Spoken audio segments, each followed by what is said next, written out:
Hi friends, ನಮಸ್ಕಾರ ಎಲ್ಲರಿಗೂ. ರಂಜೂಸ್ homely ಫುಡ್ಗೆ ಎಲ್ಲರಿಗೂ ಸ್ವಾಗತ.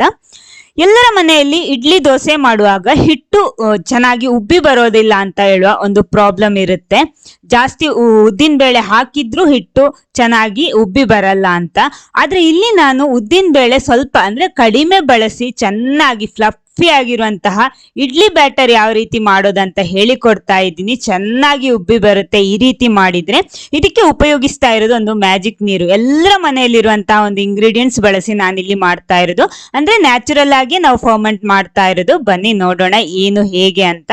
ಆಮೇಲೆ ನೀವು ಫಸ್ಟ್ ಟೈಮ್ ಈ ಚಾನಲ್ ನೋಡ್ತಿದ್ರೆ ಚಾನಲ್ ಸಬ್ಸ್ಕ್ರೈಬ್ ಮಾಡಿ ಸಪೋರ್ಟ್ ಮಾಡಿ. ಅದರ ಪಕ್ಕದಲ್ಲಿರುವ ಬೆಲ್ ಐಕನ್ ಪ್ರೆಸ್ ಮಾಡಿ, ಅದರಲ್ಲಿ ಬರುವ ಆಲ್ ಆಪ್ಷನ್ಗೂ ಕ್ಲಿಕ್ ಮಾಡಿ. ನೋಡಿ, ಮೊದಲು ನಾನಿಲ್ಲಿ ಅಕ್ಕಿ ನೆನೆಸ್ಬೇಕು. ಅದಕ್ಕೋಸ್ಕರ ನಾನಿಲ್ಲಿ ನಮ್ಮ ದೋಸೆ ಅಕ್ಕಿ ತಗೊಂಡಿದ್ದೀನಿ. ಅಳತೆ ಗ್ಲಾಸ್ ನಾನಿದು ಉಪಯೋಗಿಸ್ತಾ ಇರೋದು. ನಾನಿಲ್ಲಿ 3 ಗ್ಲಾಸ್ ಅಕ್ಕಿ ಬಳಸ್ತಾ ಇದ್ದೀನಿ, ನಮ್ಮ ದೋಸೆ ಅಕ್ಕಿ. ಅದಕ್ಕೆ ನೋಡಿ ನಾನಿಲ್ಲಿ ಅರ್ಧ ಗ್ಲಾಸ್ ಮಾತ್ರ ಉದ್ದಿನ ಬೇಳೆ ಹಾಕೋದು. ಇಲ್ಲಾಂದ್ರೆ ನಾನಿಲ್ಲಿ 1 ಗ್ಲಾಸ್ ಉದ್ದಿನ ಬೇಳೆ ಹಾಕ್ತೀನಿ ಯಾವತ್ತು ಮಾಡುವಾಗ. ಇಲ್ಲಿ ನಾನು ಅರ್ಧ ಗ್ಲಾಸ್ ಮಾತ್ರ. ಆಮೇಲೆ ಒಂದು 1/4 ಸ್ಪೂನ್ ನಷ್ಟು ಮೆಂತೆ ಕಾಳು, ಇದನ್ನ ಚೆನ್ನಾಗಿ ತೊಳೆದು ತರ್ತೀನಿ. ನೋಡಿ, ತೊಳೆದು ತಂದಿದ್ದೀನಿ. ಇದನ್ನ ನೆನೆಸಿಡ್ಬೇಕು. ಒಂದು 6 ಗಂಟೆ ಹೊತ್ತು ನೆನೆಸಿಡ್ಬೇಕು. ನಾನು ಎಲ್ಲ ಒಟ್ಟಿಗೆ ಹಾಕೊಂಡಿದ್ದೀನಿ, ನೆನೆಸಿಡ್ತಾ ಇದ್ದೀನಿ ಇವಾಗ.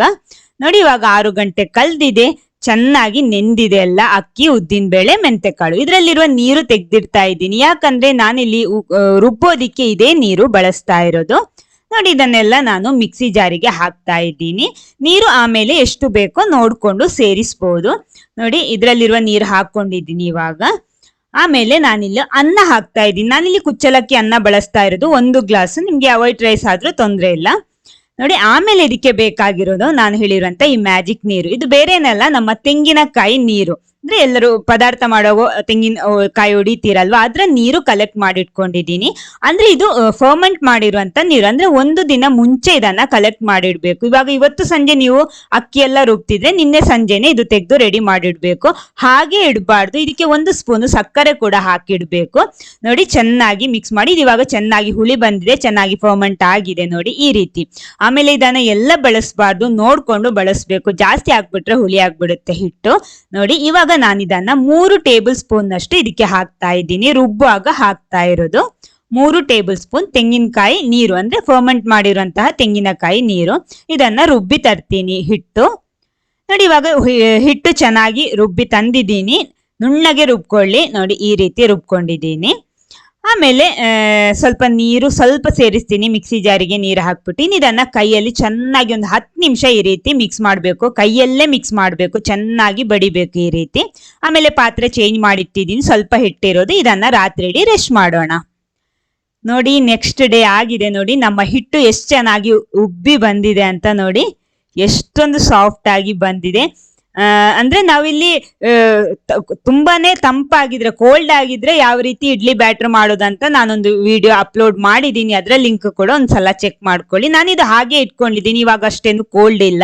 ನೋಡಿ, ಚೆನ್ನಾಗಿ ಉಬ್ಬಿ ಬಂದಿದೆ ನಮ್ಮ ಹಿಟ್ಟು. ಇದರಲ್ಲಿ ದೋಸೆ, ಇಡ್ಲಿ ಏನ್ ಬೇಕಿದ್ರು ಮಾಡ್ಬೋದು. ರುಚಿಗೆ ತಕ್ಕಷ್ಟು ಉಪ್ಪು ಕೂಡ ಹಾಕ್ಬಿಟ್ಟು ಒಂದ್ಸಲ ಚೆನ್ನಾಗಿ ಮಿಕ್ಸ್ ಮಾಡ್ಕೊಳ್ಳಿ. ದೋಸೆ ಮಾಡಿದ್ರು ಹಿಟ್ಟು ನೋಡುವಾಗ್ಲೇ ನಿಮ್ಗೆ ಗೊತ್ತಾಗಿರ್ಬೋದು. ನೋಡಿ, ಎಷ್ಟೊಂದು ಸಾಫ್ಟ್ ಆಗಿ ಉಬ್ಬಿ ಬಂದಿದೆ ಅಂತ.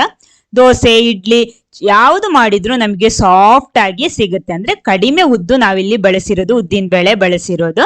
ನೋಡಿ, ಇದರಲ್ಲಿ ದೋಸೆ ಮಾಡಿ ನಾನು ತೋರಿಸ್ತೀನಿ. ಕಾವಲಿ ಬಿಸಿ ಮಾಡೋದಿಕ್ಕೆ ಇಟ್ಟಿದ್ದೆ, ಅದರಲ್ಲಿ ದೋಸೆ ಮಾಡ್ತಾ ಇದ್ದೀನಿ. ಈ ದೋಸೆ ನಾನು ಸ್ವಲ್ಪ ದಪ್ಪಕ್ಕೆ ಮಾಡ್ತಾ ಇದ್ದೀನಿ. ಅಂದ್ರೆ ನೋಡಿ, ಸೆಟ್ ದೋಸೆ ತರ ಮಾಡ್ತಾ ಇರೋದು. ಈ ರೀತಿ ಮಾಡ್ಬಿಟ್ಟು ಸ್ವಲ್ಪ ಹೊತ್ತು ಇದು ಬೇಯಬೇಕು. ಅಂದ್ರೆ ಸ್ವಲ್ಪ ಈ ರೀತಿ ತೂತು ಬರಬೇಕು ದೋಸೆಯಲ್ಲಿ. ಆಮೇಲೆ ಇದನ್ನ ಮುಚ್ಚಿ ಬೇಯಿಸ್ಕೊಂಡ್ರೆ ಆಯ್ತು. ನೋಡಿ, ಈ ರೀತಿ ಚೆನ್ನಾಗಿ ತೂತು ಬಂದ ಮೇಲೆ ಇದನ್ನ ಮುಚ್ಚಿ ಬೇಯಿಸ್ಕೊಳ್ಳಿ. ಸ್ವಲ್ಪ ಕ್ರಿಸ್ಪಿಯಾಗಿ ಬೇಕಿದ್ರೆ ಸ್ವಲ್ಪ ಜಾಸ್ತಿ ಹೊತ್ತು ಬೇಯಿಸ್ಕೊಳ್ಳಿ. ನೋಡಿ, ಇವಾಗ ನಮ್ಮ ದೋಸೆ ರೆಡಿ ಆಗಿದೆ. ಇದರ ಮೇಲ್ಗಡೆ ಸ್ವಲ್ಪ ತುಪ್ಪ ಹಾಕ್ತಾ ಇದ್ದೀನಿ. ಅವಾಗ ಚೆನ್ನಾಗಿ ಟೇಸ್ಟಿಯಾಗಿ ಬರುತ್ತೆ ನಮ್ಮ ದೋಸೆ. ನೋಡಿ, ದೋಸೆ ಎಲ್ಲ ರೆಡಿ ಆಗಿದೆ. ಚೆನ್ನಾಗಿ ಕ್ರಿಸ್ಪಿಯಾಗಿ ಸಾಫ್ಟ್ ಆಗಿರುವಂತ ದೋಸೆ. ಅಂದ್ರೆ ಮೇಲ್ಗಡೆ ಒಳ್ಳೆ ಸಾಫ್ಟ್ ಆಗಿರುತ್ತೆ, ಅದ್ರ ತಳಭಾಗ ಒಳ್ಳೆ ಕ್ರಿಸ್ಪಿಯಾಗಿ ಇರುತ್ತೆ ತಿನ್ನೋದಿಕ್ಕೆ.